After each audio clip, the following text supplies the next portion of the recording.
Silvina, ¿cómo llegaste a la carrera de genética, a la UNAM, a estudiar genética? ¿Cuál es la historia de esa llegada ahí? Gran historia. En el año 1992, desde Tandil, provincia de Buenos Aires, hice mi escuela secundaria en una escuela agrícola, mi hermosa escuela granja, que hace más de 30 años que la tengo en el corazón, muy guardada.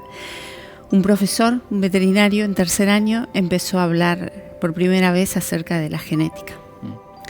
Y literalmente me voló la cabeza.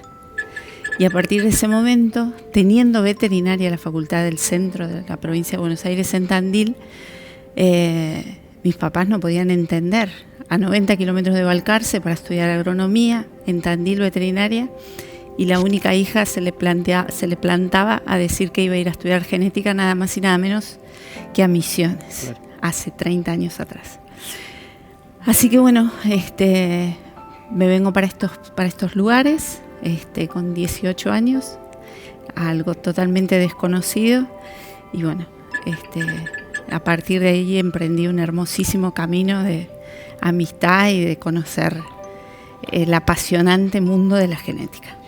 Apasionante, de verdad. Apasionante, desde todo punto de vista. Tal cual, porque mientras más uno aprende, sabe, investiga, más puertas se abren. Es una cosa realmente increíble. Exactamente, y más en esa época, ¿no? Estamos, si bien no hace mucho, pero hablar hace 30 años de genética, ¿qué significaba? Mis papás, gente de clase media, laburante, papá albañil, mamá ama de casa, ¿qué era la genética? Y bueno, para mí también era todo un mundo, ¿no? Y digo, ¿cuántas puertas? Porque cuánto para hacer. Uh-huh. La carrera de genética es apasionante desde el punto de vista de que uno sale preparado para hacer genética animal, genética humana, genética vegetal, investigación básica, investigación aplicada. Así que bueno, había que ver hacia dónde nos rumbeábamos. Bien, hablemos de ese rumbo. Al final de la nota vamos a llegar a Bautista, pero antes de Bautista, ¿con qué empezaste a trabajar en el INTA como investigadora en genética vegetal? ¿Cuáles fueron tus primeros pasos? ¿O qué querías hacer? Porque una cosa es lo que uno quiere hacer y otra cosa es lo que termina haciendo. Exactamente. Primero, antes de entrar al INTA, que entré con un contrato para trabajar en manejo de cultivos. Pasé, mientras que era estudiante de la universidad, tuve un contrato con Yacyretá para trabajar en la parte reproductiva, para ver el impacto de la represa en la fauna íctica.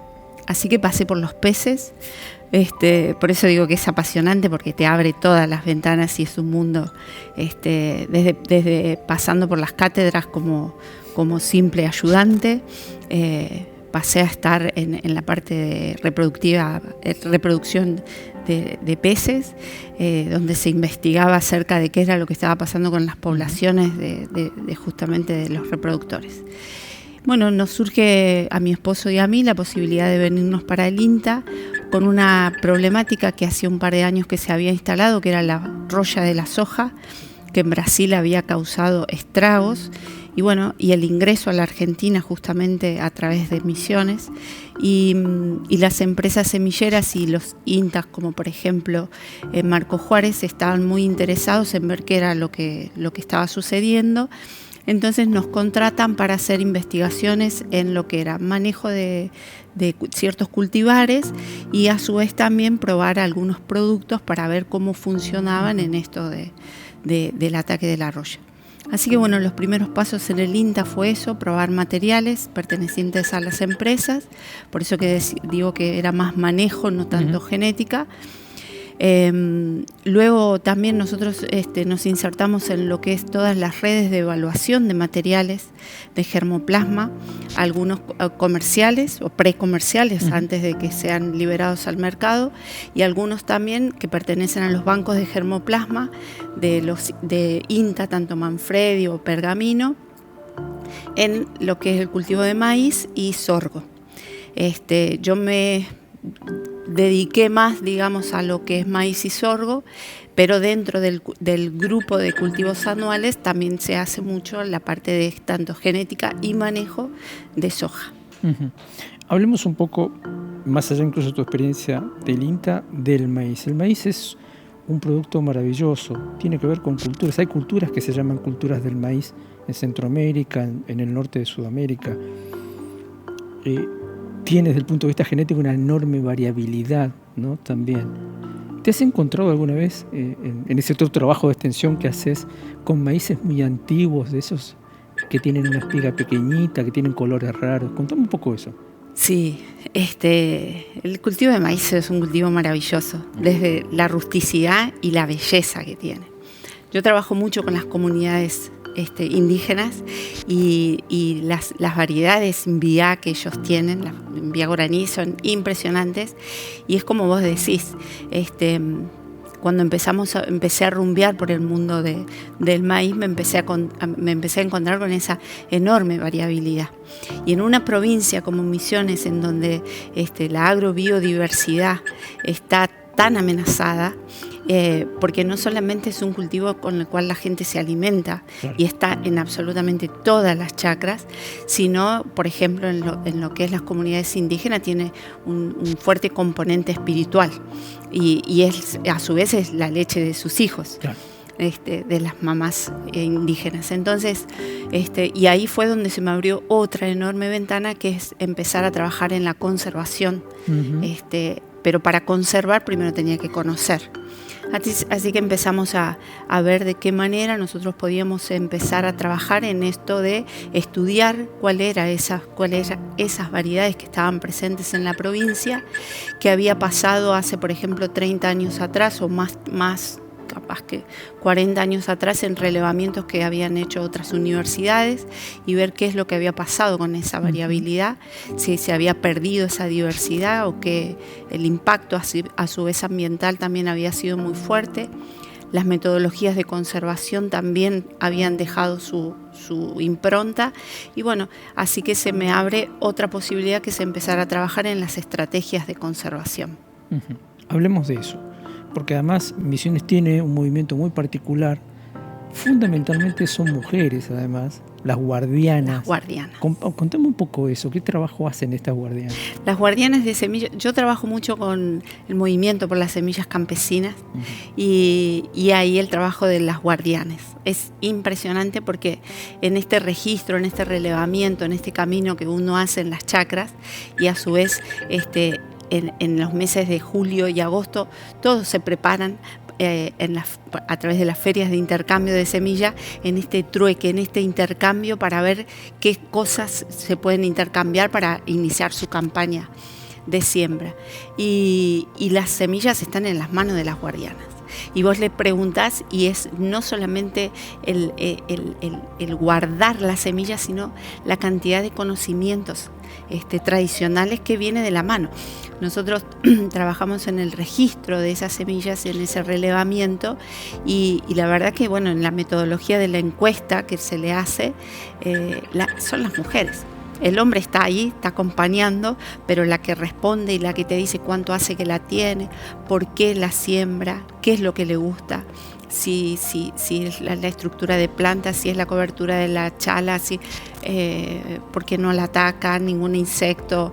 Es la mujer la que te contesta. Claro. Y la que lleva adelante la cosecha y la conservación también es la mujer. Hablemos de esa palabra que acabas de usar, conservación, porque uno, cuando piensa en guardián y en guardar, a veces se le dispara para el lado de esconder. Y nada que ver, me parece esto, ¿no? Porque en esas ferias que vos mencionás, se ven, están disponibles y se intercambian. Contame cómo es ese proceso. Exactamente.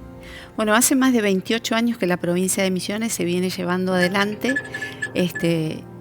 a través del movimiento por las semillas campesinas, esto de las ferias de intercambio. La metodología es, un año se hace ferias regionales en cada zona. Este año, por ejemplo, tenemos más de 20 ferias, uh-huh, y un año se hace la feria provincial. Y la verdad que siempre está el temor de decir que si yo muestro lo que tengo, si yo cuento qué es lo que tengo, me van a venir a sacar o van a venir las empresas semilleras, siempre está ese temor, ¿no? Yo charlo mucho en mis capacitaciones este ruido enorme que hay de que los transgénicos y que los materiales híbridos que están insertados en la provincia y de que van a venir a romper todo eso y me van a llevar mi germoplasma o mis semillas para insertarle un gen y crear, anda a saber qué. Entonces, bueno, yo digo, a partir del desconocimiento, qué mundo que se crea, ¿no? Eso es impresionante. Y bueno, y en las ferias es esto, cada uno es una fiesta para los productores, claro, porque uno lo siente, uno lo percibe, es una energía preciosa que se siente ahí, porque la gente no tiene ese egoísmo, ellos te entregan todo, te entregan semilla y te entregan todo su conocimiento, todos esos saberes.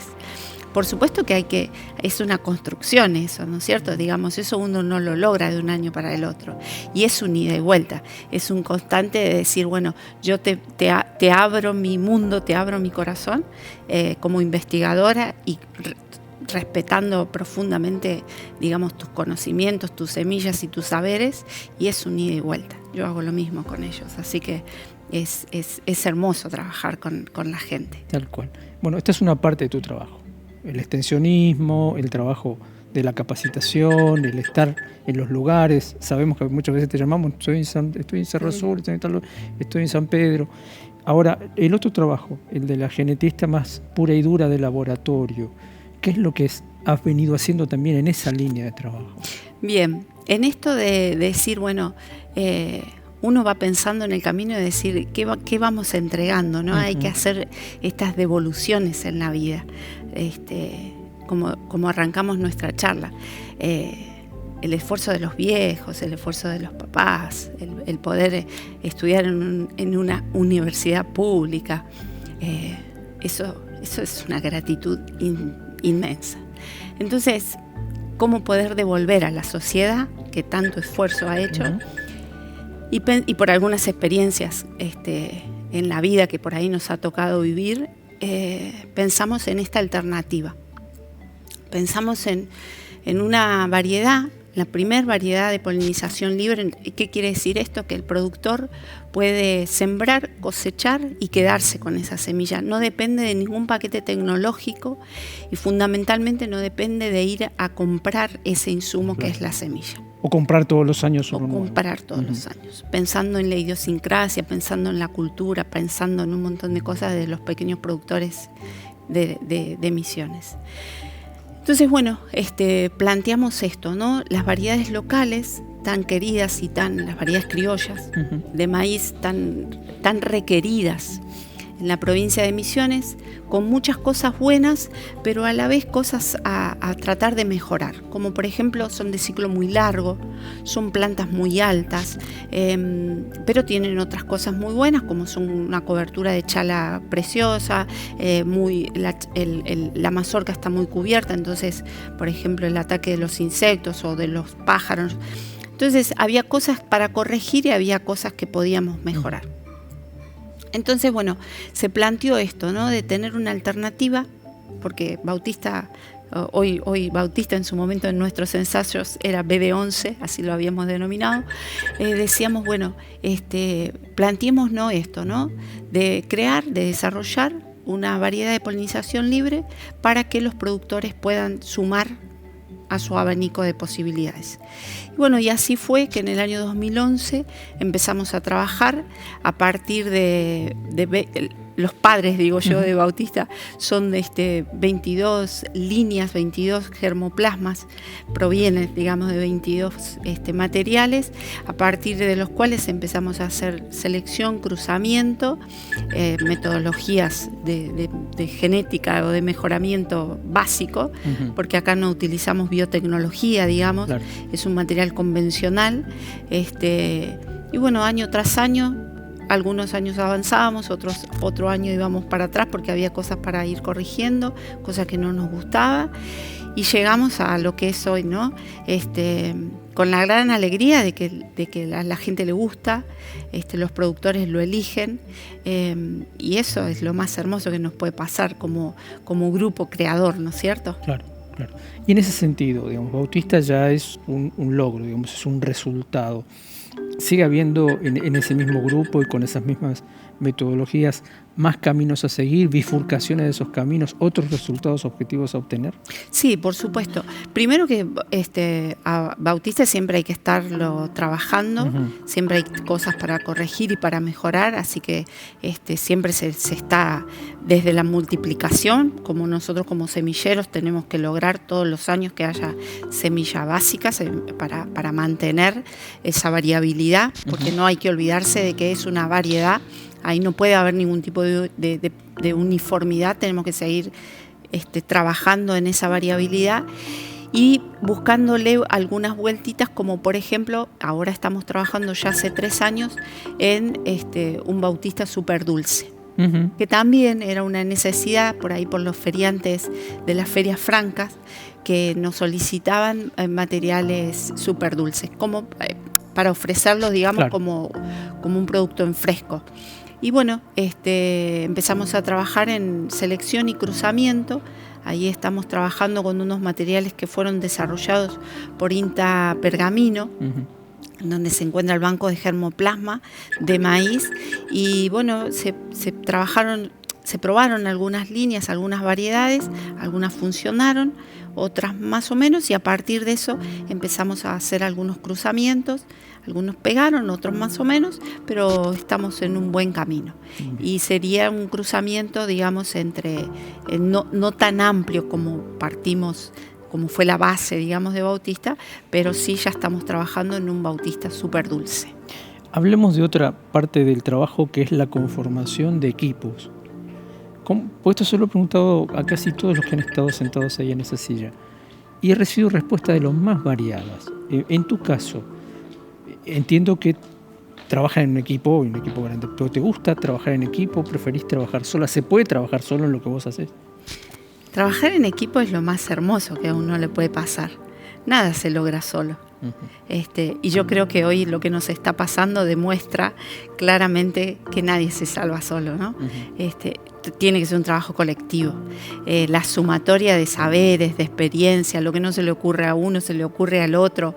Hay cosas buenas y cosas no tan buenas, porque en las discusiones lo importante es no perder nunca de vista el objetivo.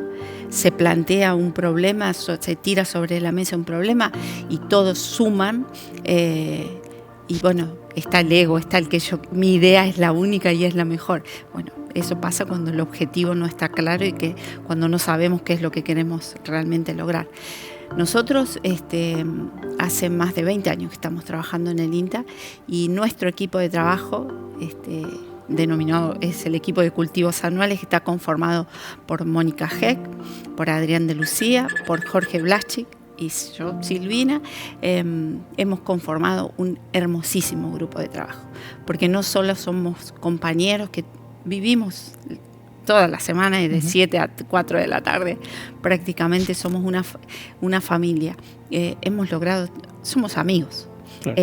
Y nosotros siempre decimos, la primera media hora cuando llegamos al INTA, que tomamos mate, que preparamos qué es lo que vamos a hacer en el día, cada uno hasta ir a su lugar, a su oficina, o los chicos de campo se van al campo, charlamos de la casa, de la familia, o sea, salimos de ese ámbito laboral.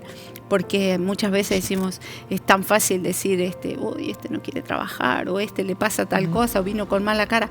Pero bueno, atrás de cada uno tenemos una historia, una familia, un montón de cosas que hay que hablar así que para mí el trabajo en equipo es fundamental. No se puede lograr nada si no se trabaja en equipo. Y las disciplinas en este caso, vos sos genetista, ¿qué otras disciplinas participan de estos desarrollos, en este caso de Bautista? Y bueno, el trabajo del genetista, obviamente, nosotros los tres somos genetistas, el trabajo del técnico de campo, la experiencia de esa persona en el campo, porque es el que prepara los lotes, el que prepara las semillas para sembrarla, esa experiencia, que es la experiencia del trabajo en el campo, es fundamental.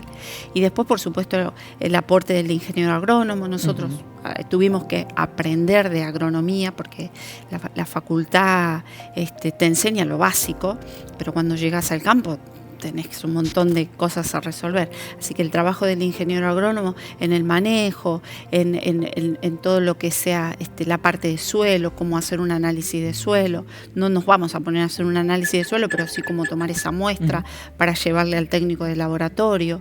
El especialista, nosotros acá por lo menos en Cerro Azul no ocurre como pasa en otros cintas, en donde por ejemplo tenés el malezólogo, el que trabaja en fitopatología, el que trabaja, bueno, nosotros hacemos un poco de todo, entonces tenemos que aprender acerca del uso de los productos químicos, el conocerlos. Yo soy media enemiga de trabajar con los productos químicos, así que soy media agroecológica y me gusta trabajar mucho con todo lo que es cultivos de cobertura, aprender esa interacción entre qué cultivos de cobertura usar. Es todo un aprendizaje y uno siempre tiene que estar abierto al trabajo interdisciplinario, ¿no? Volvemos otra vez a lo mismo. La importancia del trabajar en equipo tiene que ver con eso, en respetar y en estar abierto a la opinión y a la experiencia de otras disciplinas, que es fundamental eso. ¿Volverías a hacer todo esto si te tocara empezar de nuevo? Sin lugar a dudas, con todo el amor, sí, claro. Sí, completamente. Y más en estos últimos años ya uno se va poniendo cada vez más grande y este trabajo en el territorio, en las chacras. Yo trabajo, vuelvo a decir lo mismo, con las guardianas, en las casas de semilla. Todo ese intercambio, sí, sin lugar a dudas. Bueno. No lo cambiaría. Muchas gracias por venir. Muchas gracias a vos, no Miguel. Va a ser la última vez, creo yo. Muchas gracias. Gracias. Muchas gracias.